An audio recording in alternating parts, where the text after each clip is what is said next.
Hey everybody, welcome to another episode of the Keane Fitness Podcast. We talk everything fitness, nutrition, and mindset to help you with your goals. Today's episode is a Q&A, and I've pulled these questions from my Instagram, Keane Fitness, and my Snapchat, BrianK019. So if you're not following me on those platforms, definitely check those out at the end of this episode. I'm spending a lot of time on both of them at the minute. Instagram is particularly, I'm documenting my day in stories, a lot more vlog style, so the different things I'm doing during the day, my workouts, my food, and then Snapchat's a lot more Q&A based. So definitely check out both those platforms after today's episode. BrianK019 on Snapchat and Keane Fitness on Instagram. So first question comes in from Terry Hawkins. Do you burn more calories by carrying out your reps slowly or fast, or does it even matter?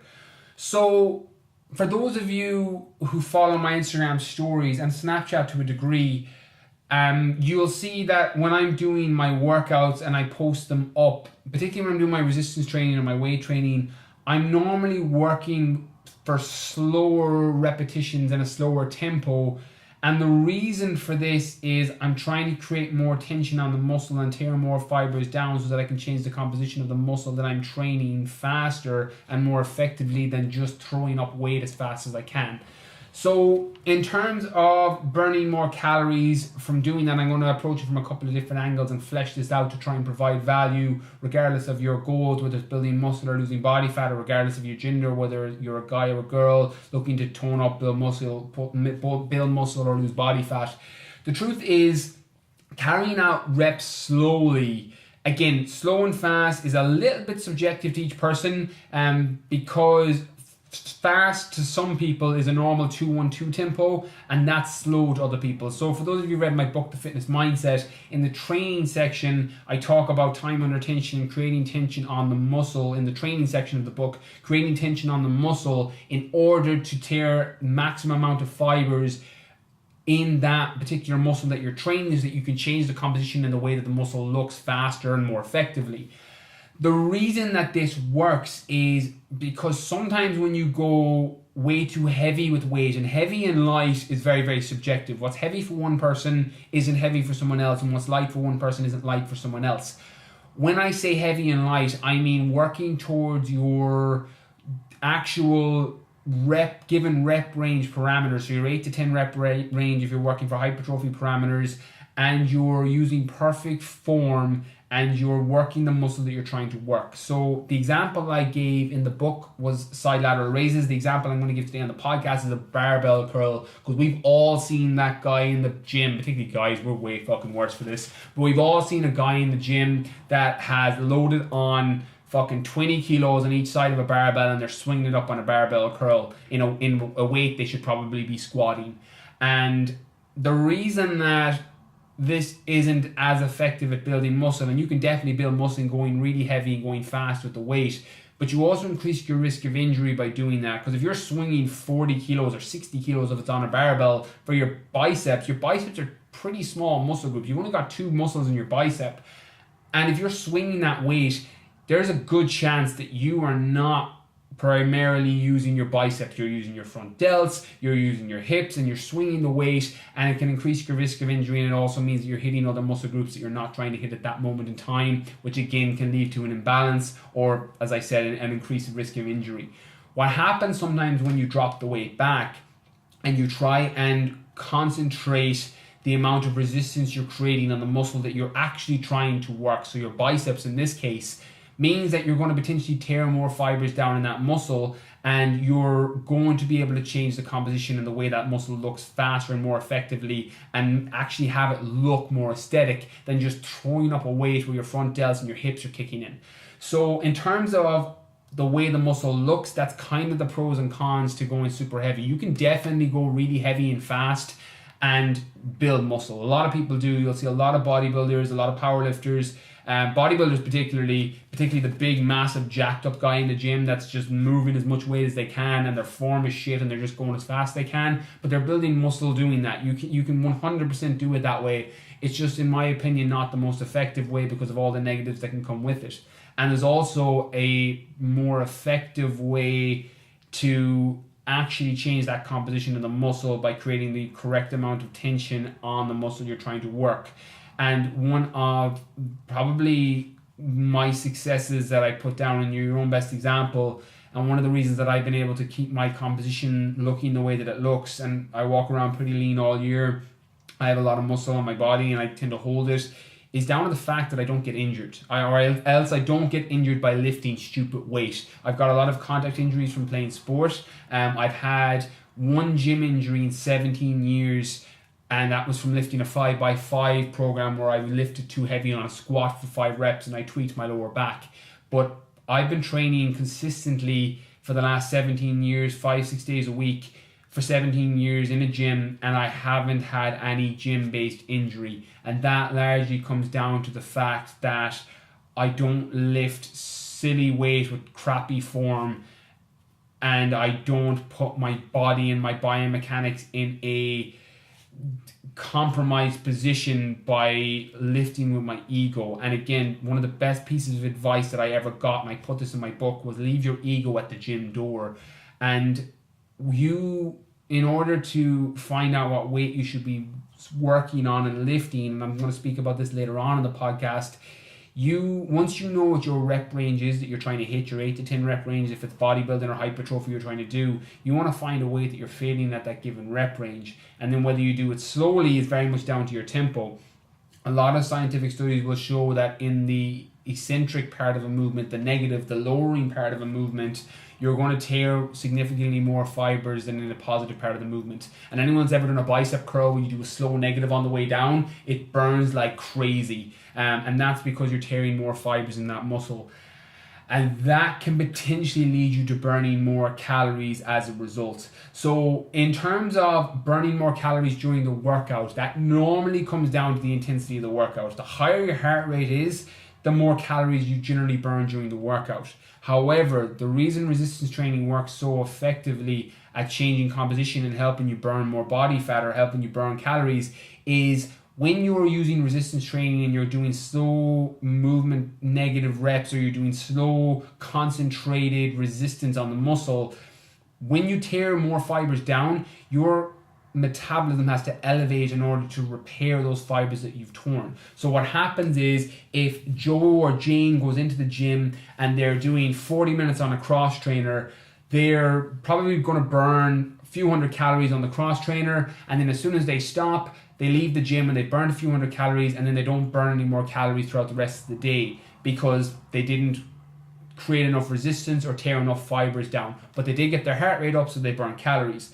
But if Joe or Jane go into the gym and they do weight training or they do resistance training, and particularly if they're focused on good form and tearing fibers down and creating fiber tears, myofibril tears on the muscle, what happens is when they leave the gym, they burn calories during the workout, and now they're going to burn calories for the next 24 to 48 hours as they repair from the workout. So the food they eat is less likely to go towards body fat. There's a lot of different factors that come into play here, particularly the overall nutrition that you're consuming, but the food you eat is going to significantly have a less chance of getting put back and stored as body fat, because the calories you eat are going to go towards repair of the fibers that you've torn down in the workout.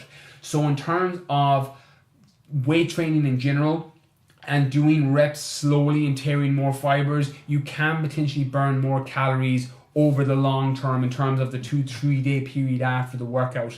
The reason that I like, and people that come through my online programs and we combine the best of both, is I like doing resistance training at the beginning for that reason, so that you're burning more calories after the workout, and then doing cardio at the end of workout so you can elevate your heart rate and you get the best of both worlds. You burn more calories during the actual workout. So not only did you burn more calories while you were training, but you're going to continually burn more calories for the next 2 or 3 days. And when you combine that and you do that over a 6-week period or a 12-week period, you're going to have an unbelievable compound effect if you combine it with your nutritional plan, and your composition is going to change much faster and you can potentially burn more calories as a result. So in terms of should you do reps slowly or faster to burn more calories, resistance training in general is going to do that. You're going to get that whether you're going super heavy and fast. but you're also going to get it by going negative and going slow and controlled, and you're going to reduce your risk of injury and probably tear more fibers on the muscle that you're actually trying to tear fibers in, which means that you can change the composition of the way it looks faster and have a more rounded and aesthetic physique, whether that's your glutes and your shoulders as a girl or your chest and your arms as a guy, as opposed to just moving weight as fast as you can, as heavy as you can, where all your secondary movers, for example, on a bench press, your triceps and front delts are kicking in, and then you get this muscular imbalance, and your aesthetic body composition doesn't look as good, because you weren't concentrating the amount of resistance on the muscle group you were trying to train, and you just have this kind of weird looking physique that just doesn't balance out, which happens with a lot of people in the gym. And we've probably all seen those guys that go in and lift crazy heavy weight and just move it as fast as they can, and they've got a kind of a weird body composition in terms of how their shoulders and triceps and chest have developed as a result of that, because they're not concentrating the resistance on the muscle that they're trying to primarily work. So again, this is only if body composition is your goal. If you're a strength athlete or a power lifter or a strong man or strong woman, again, that's going to be moving the weight as fast as possible, as heavy as possible. But for someone that body composition and the way that the muscle looks is a primary goal, that's what I would advise, as opposed to going super fast and heavy. Okay, next question comes in from Owen4 on Instagram. Brian, on time under tension lifts, do you stop before the top of the movement? I don't know if muscles are under tension or if it's just lactic acid. So the reason that I've put this question in is it kind of ties in a little bit, and I've already given a little bit of a background to the way that I tend to prioritize my own training with a lot of people that I work with. Again, context is key depending on the person. But in terms of what I do personally is I tend to work for what I call a resistance point training system, where I'm biomechanically moving weights in a pattern that creates the optimal resistance on the muscle. And basically to break that down, it means that I try and keep the movement as hard as possible, and try and create as much resistance and tears on the muscle as I can, and don't rest at the top or bottom. So how that would look in a bicep or a barbell curl, barbell bicep curl is a great example, because a lot of people, and I did this for probably my first 5 years of training, when you do a barbell curl, you can lift significantly more weight if you take a rest at the top of the movement or you take a rest at the bottom of the movement.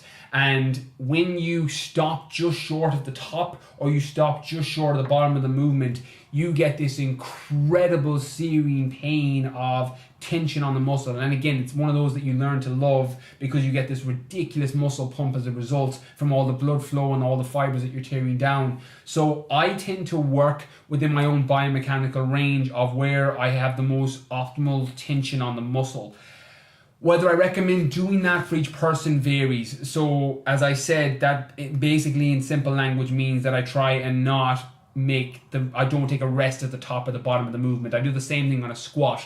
It's why if you ever see any of my Instagram stories or my Snapchats where I'm doing a squat and I've only got 10 kilos on each side of the bar, I'm not going all the way down to the bottom of the squat where I'm getting a break, and I'm not coming all the way up to the top of the squat where I'm taking the resistance off my quads if I'm doing a back squat. And what that happens is it creates a longer time under tension on the muscle. So when I'm doing 8 to 10 reps on a squat, for that 45 or 60 seconds that I'm under tension, those muscles are under tension for that entire duration.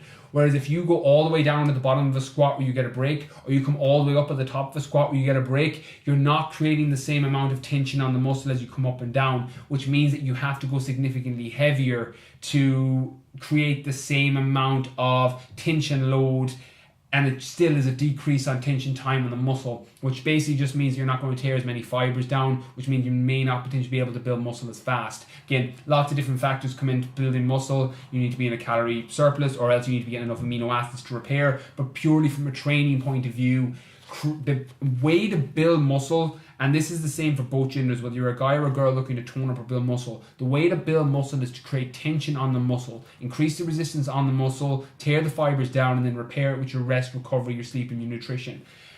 You can hack a lot of that with time under tension techniques. because what it does is you're able to make movements harder with less equipment and less weight. And I do this with a couple of my GA players because some of them do workouts from home. And when we're doing our time and retention work, there's a combination in that program, in my GA lean body program, where there's time and retention mixed in with negative training, mixed in with strength and conditioning, mixed in with metabolic conditioning, depending on the version of the program they're on. But the time and retention parts, when you slow down the lowering part of the movement or the negative part of the movement, or you keep consistent resistance on the muscle, you don't have to go as heavy, which means you need less weight at home. So in my home gym, I don't need more than 20 kilos for any movement I'm doing on bench press or squat, whereas somebody else may need double or treble that weight when they're going full range and they're coming up to the top and resting, or they're going to the bottom and resting, and they're still trying to create the same amount of tension load as I'm creating. I'm just doing it with lighter weight. So it lends itself to a training system that allows you to create the same amount of tension with less weight, which basically a cumulative effect over time means that you so much more areas which you can go in your training, and you can increase the weight and you can change up those systems to create different loads on the muscle, which basically just creates muscle confusion and allows you to continuously stimulate and train a muscle so that you never stagnate and you never plateau when you're training. What can happen with people is, and a squat's a good example, where you'll plateau in your squat, or your quads or your glutes or your hamstrings will just stop responding because you do the same type of squat all the time, the same range. You come down at the bottom, you rest, you come up at the top, you rest, you're using the same weight, and you get a progressive overload where you increase it gradually and then you hit a plateau, and then you can't actually change that up. Whereas sometimes all you have to do is take a wider stance and you'll change up the stimulus. Take a narrower stance, you change up the stimulus. Change up the negative or the tempo, do a 4-second negative and a 1-second positive, you change up the stimulus, which means that you're going to consistently keep improving. And regardless of what your goals are, particularly if it's body composition and changing the way the muscle works or the way the muscle looks, you're going to be able to continuously progress. And again, I'll use myself because your own best example, and I love the Brandon Mull quote that the smart people learn from the mistakes and the really sharp people learn from the mistakes of others. And I made the mistake when I would train first of going into the gym and doing the same thing over and over and over again.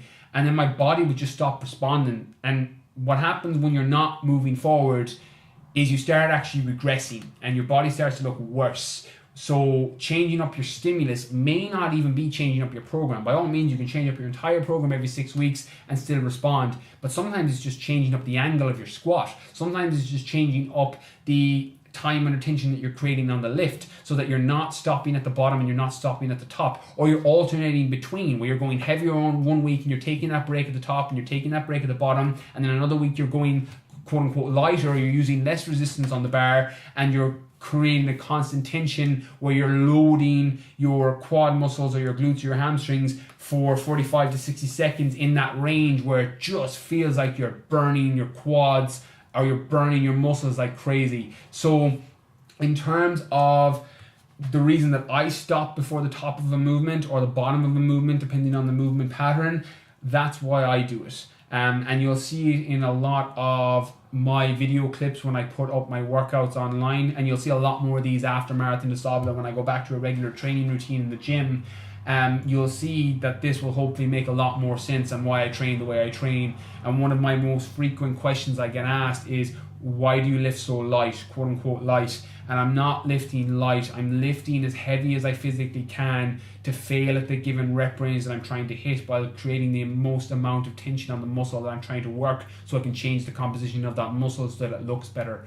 That's why I train the way I train, as opposed to just going in and lifting as much weight as I can, and sometimes lifting with ego, which is something that I've done in the past. So that is the reason I train the way I train, and I advise anybody else to apply some of the techniques, either time under tension or creating extra resistance on the muscle, if only to change up the stimulus on the muscle so you have a bit of muscle confusion, so you can continually progress doing the movements that you know work for your body, and just changing up the angles or changing up the stimulus or changing up the tension time or changing up the tempo, so you can continually do a movement pattern like a squat that you know works for your body. So hopefully that makes sense, Owen. And for anyone that's ever watched any of my workout videos and wondered why I lift the way I lift and why I can be lifting sometimes subjectively light. It's not light, it's literally as heavy as I can go for 8 to 10 reps on certain movement patterns where I'm creating optimal tension on the muscle. So hopefully that helps explain that, and hopefully you got a lot of value from that. Okay, next question comes in from Megs_Coomer96 on Instagram. How much weight should I be squatting weight-wise?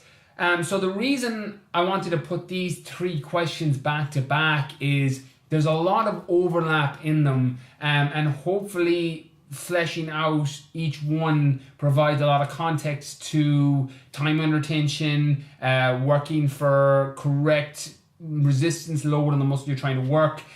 And this one probably ties it all together, because how much weight you should be squatting or how much weight you should be using regardless of what movement pattern you're doing, whether that's a squat or a bench or a deadlift or a fly or a cable curl, what the weight you should be using should always be reverse engineered off whatever it is the goal that you're trying to achieve and then the parameters that you're primarily working in. So for example, if you're trying to work for body composition, which is changing your body so that it looks better, you're probably going to be focused more so on hypertrophy parameters. Again, you may be doing straight sets, supersets, trisets, giant sets, or circuits, but the changing body composition and hypertrophy parameters is that 8 to 10 rep range, 3 to 4 sets, 60 to 90 second rest period, and then variations of different angles and movement patterns within that parameter.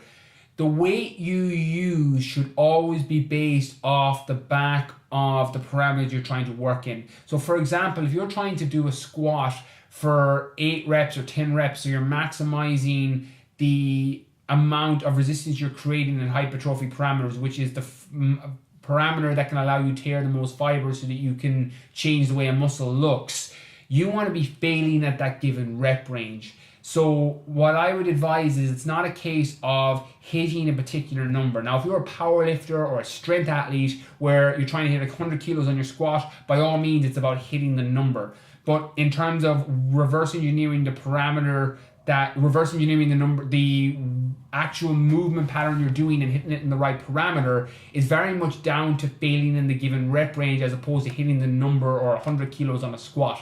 So for example, if you're doing 3 sets of 8 on a barbell squat and you're able to lift 50 kilos and you fail at 8 reps and you're not able to do 9, 10, 11 or 12 reps, that's the weight you're going to use for 8 reps. Now this may vary. What happens with a lot of people is they're able to do 50 kilos on their first set, 50 kilos on their second set, and then they're fatigued on their third set and they fail at 6 rep ranges, fail at 6 reps. So one of the reasons that I like having a lot of my athletes or my people coming through my programs work between parameters like 8 to 10 reps means that you're aiming for 10, but if you fail at 8, you're still in that hypertrophy parameter. So for example, you're lifting your 50 kilos for 10 reps, then the second set you're lifting 50 kilos for 10 reps, and then the third set you're fatigued and you fail at 8. You're still in those hypertrophy parameters, so you're still going to get maximum benefit from that lift. So that's why I like to work within those numbers and very regularly on my platforms and my podcast and on different social media. When I'm talking about rep ranges, I normally give a gauge or a reference point of 2 numbers that you work between. So for example, strength, I like 5 to 6 reps or 4 to 6 reps. Hypertrophy, I like 8 to 10 reps, and then endurance, you're talking 15 to 20, depending on each person's specific goal, muscular endurance, and whatever it is that you're trying to achieve. So regardless of the movement pattern you're doing or the exercise you're doing, you always want to pick a weight that you're failing at your given rep range based on whatever your goals are. If you're a strength athlete and you're trying to fail at 5 reps on your squat, you're going to pick a weight that you're failing at 5 reps, or you're failing between 4 and 6 reps, because that's what's going to be optimal for you for working your central nervous system and strength. So in terms of picking weight, and I spoke about this in the training section of my book as well on how to pick it, is if you are aiming for 8 reps and you fail at 5 or 6, the weight's too heavy and you need to decrease it. If you're aiming for 8 reps and you could have done 9, 10, 11, 12 reps, the weight is too light and you need to increase it. And then you just play around with those numbers. There's lots of different factors on day to day that will impact the amount of weight you're able to lift. If you haven't slept well the night before, you may feel a little bit weaker. If you've had a meal before you've trained, your energy level may be a bit increased and you're able to lift a slightly heavier weight, or you've taken a pre-workout or caffeine on that day and you feel a little bit stronger, your central nervous system, sympathetic nervous system is fired up a lot more, so you feel you can lift a lot more weight. There's lots of different factors that come into play, but you're normally going to be within a couple of kilos of your normal weight. You're not going to go from squatting 50 kilos for 8 reps for 3, 4, 5 weeks in a row and then jump up to 100 kilos for 8 reps one day. It doesn't matter how much stimulant you take or what you're taking in terms of anything that's going to have an effect on your sympathetic nervous system. You're just not going to have that kind of jump. The same way as you're not going to be so weak that you can only lift 20 kilos. You're going to fall somewhere between that range. So even on a weaker day, you're still going to be doing 40 kilos for 8 reps. On a stronger day, you might be doing 60 kilos for 8 reps because you had a good night's sleep and you had a meal before, or your nutrition's been really dialed in that week or 10 days beforehand, and you're just feeling consistently stronger.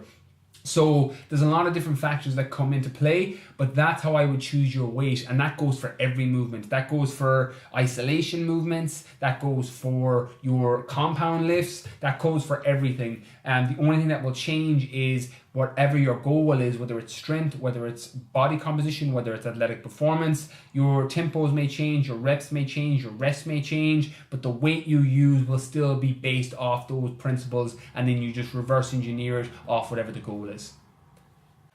Okay, next question comes in from Anne-Marie MCD96. When dieting, at what stage should you take green tea extract, or should you always supplement it?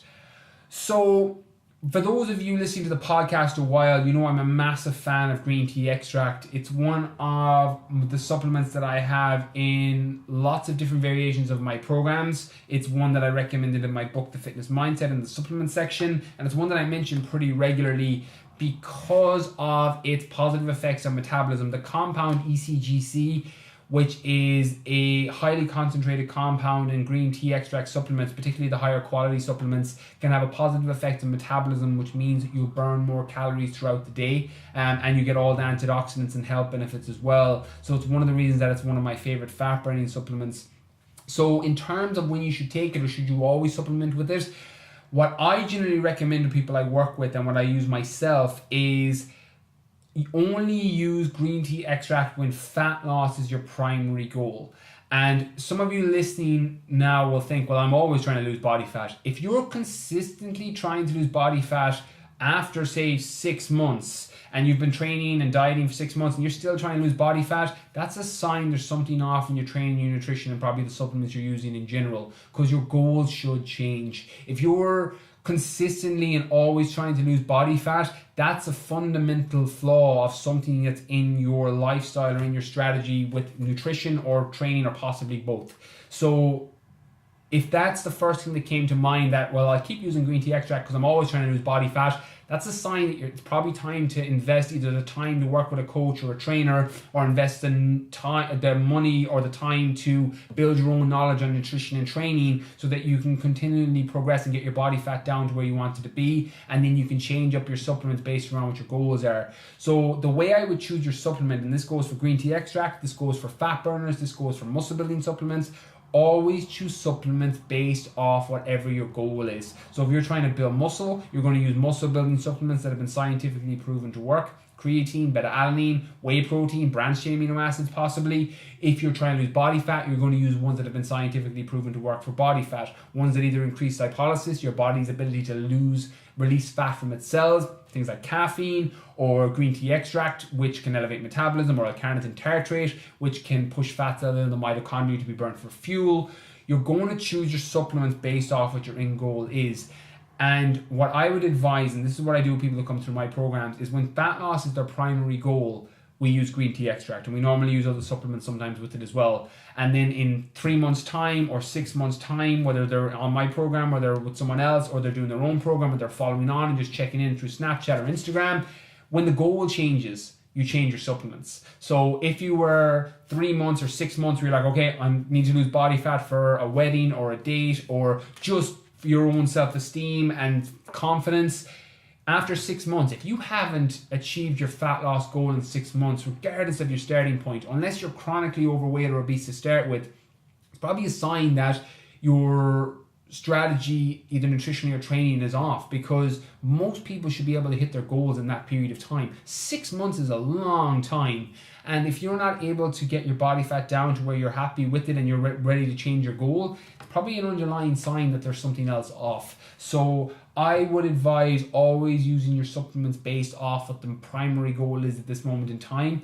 But if you're consistently trying to lose body fat and you're always using fat burners, you're always using green tea extract, you're always switching different fat burners because you're always trying to lose body fat, there's something else that needs to be figured out there. And whether that's actually because you're physically not losing body fat, which is the underlying sign there's something off, or there's a psychological issue there with terms of self-confidence that may be worth working on your mindset. It may be something completely different. Like sometimes I'll see girls who are always trying to lose body fat and they look incredible. They're just not seeing the reflection in the mirror. The reflection they see is completely different to what everybody else sees. They see the, bit of body fat that's on the back of their tricep, or the little bit of extra body fat that's on their hips. And to everybody else, they look amazing, but we're primarily focused through evolutionary biology to focus on the negative things. It's something that kept you alive thousands of years ago. If you were walking through the savannah and you saw something rustling in the bushes, that could have kept you alive thousands of years ago because you weren't eaten by someone higher on the food chain. That's been evolutionarily hardwired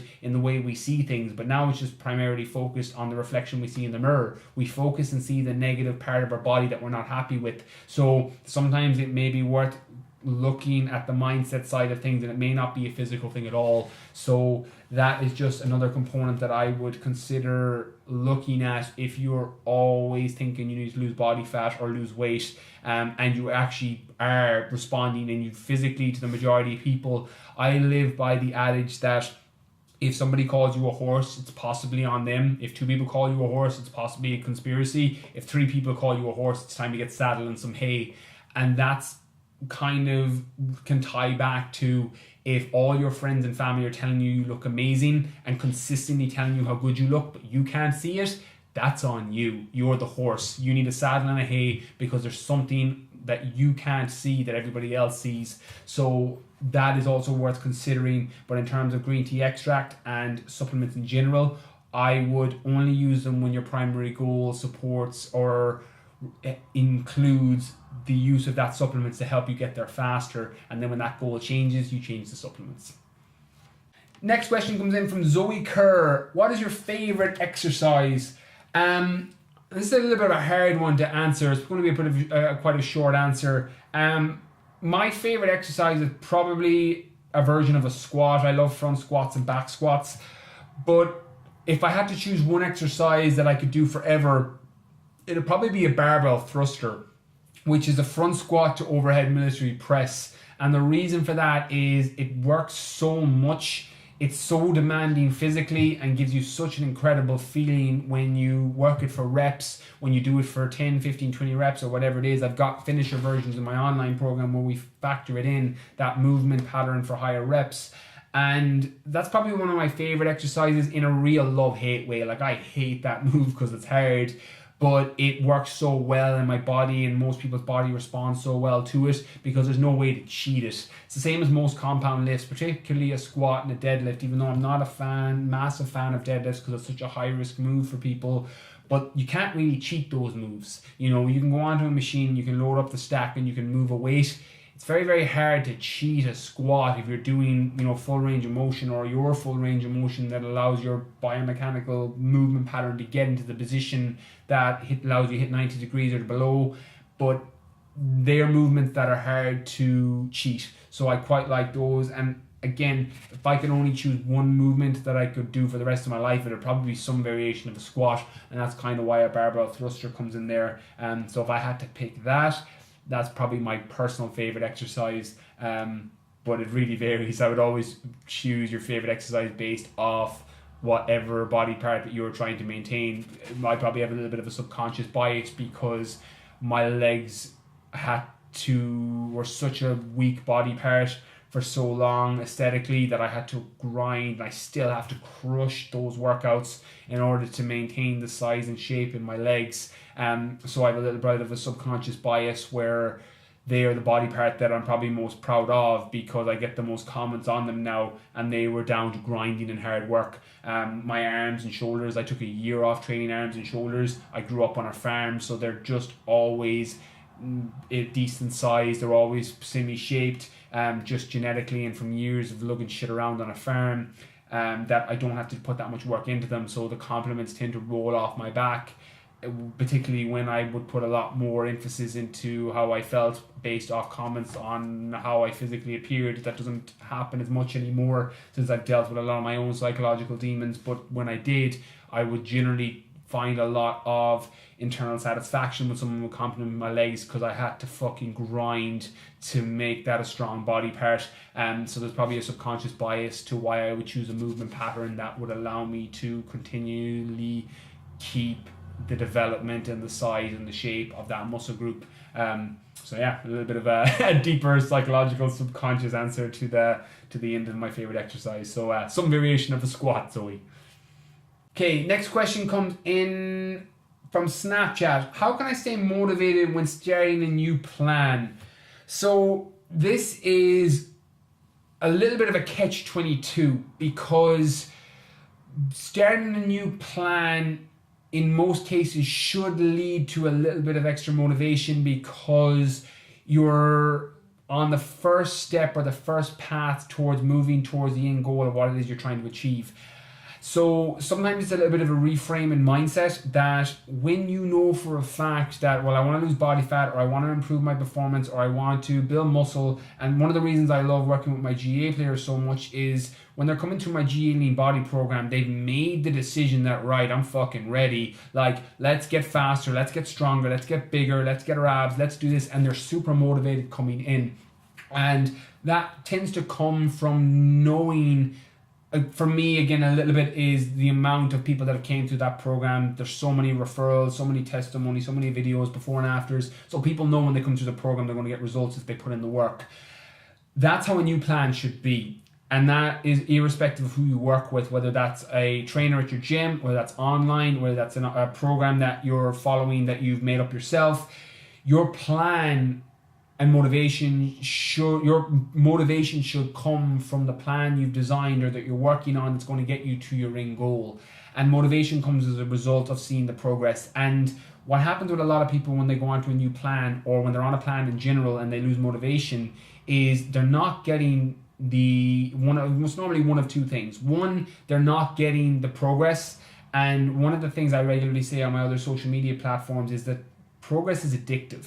And when you are moving in the direction of your goal, and in this case, losing body fat, building muscle, improving performance, whatever it is, when you're seeing the physical changes, that's addictive because the progress is addictive. You only lose motivation when you're putting in the work and you're not getting the results. This goes for all areas of life. This goes for business, this goes for relationships, this goes for your body and physique. If you're putting in the work and not getting results, that's really demotivating. So normally, making sure that you're following a program and plan that's in alignment with your specific goals can allow you to get more progress, and as a result, progress will fuel more motivation, and then you're more motivated and you get more progress, and you have this positive feedback loop where you keep progressing, so you're more motivated and you're more motivated because you keep progressing. So that's the first thing I would look at and make sure that that's in alignment. The next thing then is making sure that you're enjoying the process. I love the Buddha quote that you can't be happy at a destination if you're not happy. How will you be happy at a destination if you're not happy on the journey? And that's kind of how a new plan can be sometimes. If you're on a plan where you're eating chicken and broccoli 4 times a day and you're training for 2 hours a day and you hate your training program, you hate the plan, you hate the food, it's very, very difficult to stay motivated on that because you're hating the process. So what I would advise, and you probably heard me mention regularly on the podcast if this isn't your first time listening, that the best nutritional strategy you'll ever get is one that fits into your lifestyle, that is in alignment with your goals, and that includes foods that you enjoy. It allows you to stick to it long term. And then a training program should be in alignment with your goals. And whether you enjoy it or not, training is a little bit of a funny one because everyone hates starting off. And even though you follow the Instagram people that are like, oh, I can't wait, leg day. And you know, I'm that person. I fucking love leg day now. But everybody hates training at the start. Fucking shit's uncomfortable and it's hard. That's how everybody feels when they start. But what happens is the progress being addictive kicks in, And what happens is you start to draw this positive association with that feeling of discomfort because you're getting the progress and your body changing as a result. And then all that happens is this negative feeling becomes a positive reframe because you know the suffering in the gym or the runs you're doing or the biking or the cycling or whatever it is, the classes you're doing. When you're seeing your body physically change, you get this massive reframe on, you associate the suffering and the discomfort with change and progress. And that's what happens to every gym person. Everybody that you ever see on Instagram is like, can't wait for a workout, can't wait till rest day's over, can't wait for leg day. They all fucking hated it when they started. Nobody liked working out when they started. Nobody likes running when they start. Nobody likes training when they start because it's uncomfortable. It's like that for everybody. And anybody that tells you that they did love it from the very beginning, most of them just don't fucking remember. Like we have a misremembering. I love the Daniel Kahneman and Amos Tversky book, Thinking Fast and Slow. It's one of my favorite books of all time. It's an international bestseller. And they talk about the misremembering bias, where we misremember situations we are in, and we have two selves, our experiencing self and our remembering self. Our experiencing self is how we actually felt in that moment in time. And he uses it in the context of relationships, that sometimes we misremember how we felt in a relationship. If we were miserable in a relationship, but we look back and our experiencing self felt really closed off and we're unhappy day by day, but then 6 months later when we're broken up, we remember the good times and we're misremembering how that relationship felt because our experiencing self was completely different to that moment in time to what we're remembering right now. And again, I'm a victim of this. I've done this in the past in relationships. I've done this in the past on holidays when I've traveled to countries. Your experiencing self is different from your remembering self. And generally when you have somebody that's like, well, I loved the gym the fucking first time I ever went, or I loved running the first time I ever did it, they're generally misremembering, because their experiencing self felt sick doing it, but you misremember it. So don't ever feel like, I wish I was that person that loved the gym, because nobody did in the beginning. That love comes from the suffering and the association and the positive association of the progress you get when you go to that place and you go to that level and you push past that discomfort. That's where it comes from. So that comes down to a combination of enjoying the process and knowing that there's nothing wrong with you for not liking the training program you're following, but that will come as you start to progress more, and the longer you do it, the more you'll like it. I love what Tony Robbins regularly says, that sometimes you have to pull references from elsewhere, and you give more legs to a table, you give it more strength. And sometimes when you think about your friends or acquaintances that started their fitness journey 6 months ago or 12 months ago, you remember that they were like you when you started. They didn't enjoy their training session, they didn't enjoy working out, and now they're addicted and now they love it. Sometimes you have to use the reference points of other people because we don't have it ourselves. So use that and realize that that's how everyone starts off. So when you're feeling uncomfortable for the first month or the first 2 months or the first 3 months, and you're like, oh, I'm not enjoying the gym, I'm not enjoying running, I'm not enjoying my workout, realize that that will come when you're starting to progress, and that love and that like will start to come when you start to progress. The nutrition's a little bit different. That is going to be down to following something you enjoy. We are in a day and age where there's so much information on nutrition, so many options of incredible food, so many recipes that you can make and use and implement that can allow you to stick on track long term. Combine those two things and then doing it day by day, step by step. I live by the Charlie Munger quote that step by step we get ahead and not necessarily in fast spurts. And that's how fitness is. And when you're starting a new plan, it's step by step, day by day. But you've got to line up all those things and support and tools in advance before you start on your journey, and realize that progress is addictive, and then it's just enjoying the process, or realizing that you will eventually enjoy the process as you start to push to those limits, and then doing it every single day, and then realizing that what you get in, you will get out, and as long as you have everything in alignment with your specific goals, you'll get to where you want to be.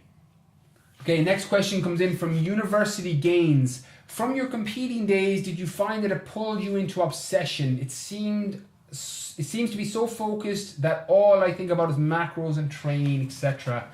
So to give a bit of context, for those of you that don't know, before I kind of got my shit together and stopped being such a insecure wanker, when I was in my early to mid 20s, I was a competitive fitness model, professional fitness model, competitive bodybuilder, and I had a lot of my own demons and insecurities that I had to work through and that I projected in a very, very negative way for me, because I had such a disliking to the way that my body looked and the way that I showed up to people on the outside world because of my own insecurities manifesting themselves in me getting leaner, getting bigger, getting more muscle.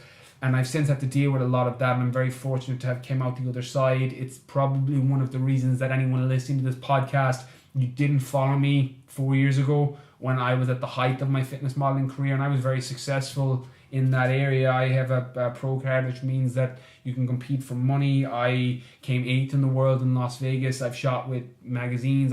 Been featured in so many different fitness websites and journals, and that was back in my competing days.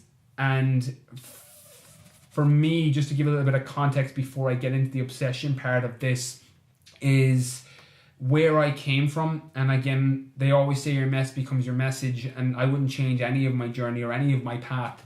And even though it was probably one of the darker times, and again, subjective, the high end of first world problems, like there's people way worse off, but I was one of those people that hated that reflection I saw in the mirror. It's why I can recognize it so quickly with people now when they have that negative bias that I spoke about earlier that we're evolutionarily driven to see. I had that in the highest end, and it's a weird thing happens when you compete. You have this misconception that when you get to a certain level of body fat or a certain level of muscle or a 6-pack or an 8-pack, that, well, I'll be happy when. And the one of the most dangerous sentences you can tell yourself is, I'll be happy when. And that is irrelevant on how it translates in your life. That might be, I'll be happy when I have a new job. I'll be happy when I have a boyfriend or girlfriend. I'll be happy when I have a new house or a new car. I'll be happy when is the death of a lot of good things in people's lives, because you're consistently putting your happiness into external things that may or may not happen in the future. And when you do that, and I did this when I would tell myself, well, I'll be happy when I add another 2 kilos of muscle. I'll be happy when I can see my obliques and serratus. I'll be happy when I win my pro card. I'll be happy when I finish top 10 at the Worlds. I would tell myself all these stories, and that's all they are, because we are our stories. And I would tell myself these stories, and as a result, every time I did it and every time I got what I wanted, the bar would move. And I would get the extra 2 kilos, and then I'd want my abs to be leaner. And then I'd get my abs, and then I'd want to place higher in a show. And then I'd place higher in a show, and I'd want to be featured on a different magazine. And your bar consistently moves. And a weird thing happens when we think about competing, and this goes for bikini girls, men's physique, bodybuilders. You think that if you're feeling insecure about yourself and the way that you look, that if you get to that level of body fat or that kind of body composition that you can step up on stage and look that way, that you'll be happy and more confident when you get there.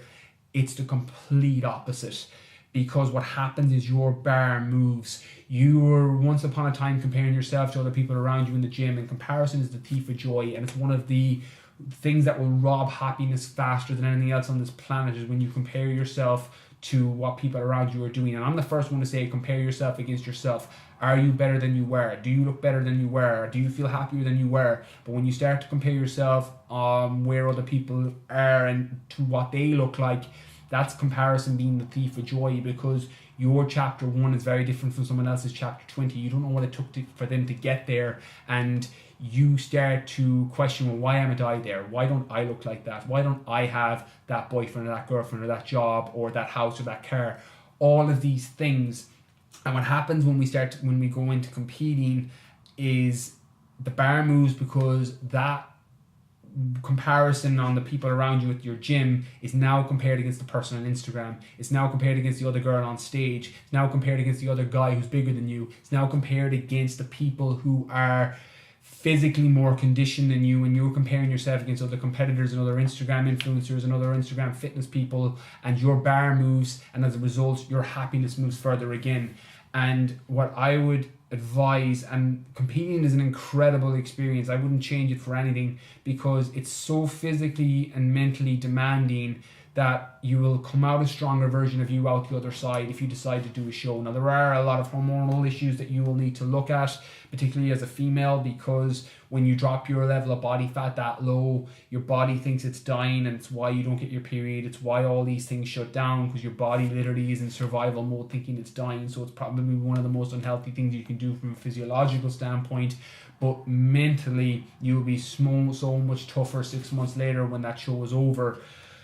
But I would never go into it because you think you'll be happy when you look like the girl on Instagram, or you look like the guy on stage, or you look like that bodybuilder, because that's not what happens for the majority of people, particularly if you get into it for that reason. So just to give you a little bit of context on my background on that, to try and provide a little bit of value to anybody listening that's considering, and I'm sure if you're listening to my podcast, you've probably played around with the thought of either looking like a bikini girl or looking like a Instagram fitness guy or Instagram fitness girl that you follow and think look incredible. It's probably toyed or played on your brain that you would like to look like that at some stage, even if it was just a flashing thought. So hopefully that kind of gives you a little bit of context on that that's not necessarily where your happiness will come from, and your bar can potentially move if that's why you start and go into the world of competing, regardless of what class or space you go into. In terms of competing, that I find it pulls me into an obsession, yes, for a couple of reasons. I have a super extreme personality. I know some of you have been following me a while and you probably know this already. I'm very, very poor at doing things by halves. I have to set massive goals in order to get motivated. I can't set a small goal and get motivated for it. It's why I have to make them absolutely ridiculous. It's why my first fucking marathon is going to be effectively I did the Dubai Marathon to prepare. But the first marathon I ever signed up for was the 256 kilometer, 6 marathons back to back in the Sahara Desert in Morocco, because I have to set the goal big. It nearly has to be initially unrealistic for me to get motivated for it. So I can get very, very obsessed when I'm thinking about a target I'm trying to hit. And I think in the world of competing, it's a little bit of a necessity because it's so extreme in terms of how you prepare for a show. And to give you a little bit of a background for anybody that's isn't familiar with bodybuilding or bikini competing or fitness modeling or men's physique, it's a very, very extreme way of life in terms of stepping up on stage where people are literally judging you and how you look, and they're picking body parts and marking it, and they're comparing you to other people. So it's a case that it has to lend itself to a little bit of an obsession. And when I was preparing for the Worlds in Las Vegas, and I came 8th in the World in Las Vegas, my mum and daughter watched that show on pay-per-view from Ireland, and that was one of the hardest preps ever. Holly was only young, she was only born a couple of months, she was only 3 or 4 months at the time, and it's not a coincidence that I stopped competing after that show. That was it for me. I was done, because it's a super selfish life. Because you have to be focused on you and not the others around you, because it's so consuming. But when I prepped for that show in Vegas, that was harder than anything else that I've done. And I played high level sport. I played GA most of my life. Preparing for the Marathon de Sable. I've done all these other events. I've ran Spartan. I've ran a lot of these other different events. And preparing for the Worlds was probably the hardest, because it's not like other sports or like other things you do where you can switch off. Like when I do my runs, I run 50 to 100 kilometers a week, and sometimes it's more, because sometimes it's built up to 150 kilometers, aiming for 200 before I do Marathon de Sable.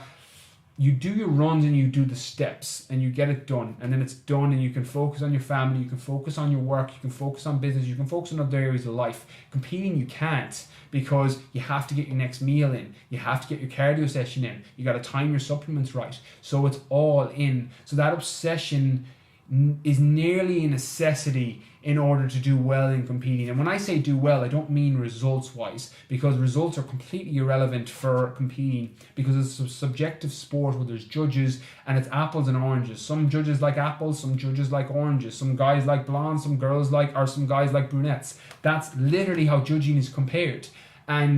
But when I say do well in competing, I mean bringing the best physical package you can physically be, being as lean as you can, being as muscular as you can, or being as low a level of body fat as you can. When I say bringing your best package and doing well in it. That's what I mean. And the obsession aspect of it is nearly a necessity, but that is the exact same reason why I'll probably never do a show again, because it's so consuming in time and it's so consuming in thought. And I am a massive believer in the opportunity cost of thought. Opportunity cost is an economics term. It's when you give up one thing for something else. So if you go into a shop and you buy a can of Coke for €1, it means you can't buy a Mars bar for €1 if that's all you have.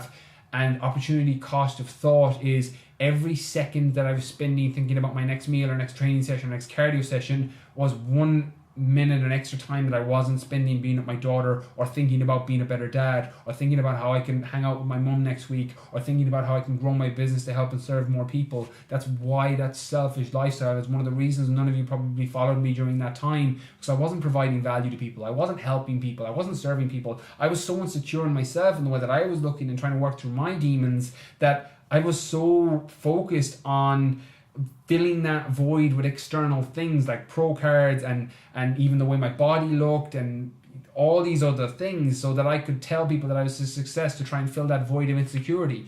That wasn't what did it. What did that was realizing that the things that were important to me, my mom, my daughter, my business, helping people, serving them, providing more value, like the amount of value you provide the world is the currency of the universe. It's literally the best thing that you can do, because it makes you feel better about everything you do in your own life. I wasn't getting that from competing, so that's why I stopped. I did the Las Vegas show, Colley's nearly 3 years ago, and I'll probably never do another one again for that reason. But in terms of obsession, it's probably a necessity to do a show initially, but it's probably the same reason why a lot of people do a show and never do one again. When Siobhan O'Hagan was on the podcast recently, she spoke about her show and how she'll probably never do one again for the same reason, that it becomes an obsession, but not a positive obsession that makes you feel better about yourself. Where I'm obsessed with being a great dad, I'm obsessed with spending time with my mom, I'm obsessed with providing value and helping grow my business as a result of serving more people. But that makes me feel better. That makes me love waking up every morning. That makes me jump out of bed and tap dance to work. Competing didn't do that for me. It was a negative obsession for me. I'm not saying that's how it is for everybody, but that's how it was for me, just to give you a little bit of context. So in terms of how I found it, that's how I found it. But I also do think it's a bit of a necessity initially, and hopefully that provides a little bit of value for anyone here that's doing their first show or thinking about competing, or has ever thought about looking like that guy or girl on Instagram that they think looks incredible, whether they compete or not. Just to give you a little bit of context on my backstory, where I came from with it and how I came out the other side, and how your mess becomes your message. And hopefully, as I said, smart people learn from their mistakes, the really sharp people learn from the mistakes of others. Hopefully a lot of you listening won't have to go through it as well, and you'll be able to learn from my mistakes, and as a result seek your external or internal happiness from other things that aren't the way that you look or aren't external, that are out of your control. That there's some questions to ask that of the things that make you happy and that are important to you. Asking those questions, finding out what they are, and then building your life around those things. So that's everything from today's episode. For more information on me or for my programs, head over to briankeefitness.com. My Facebook, YouTube, and Instagram is all Brian Keane Fitness. Snapchat's BrianK019. And my other GA podcast for any GA players listening is the GA Lean Body Podcast on iTunes and Stitcher. Thank you all for listening. Catch you all real soon.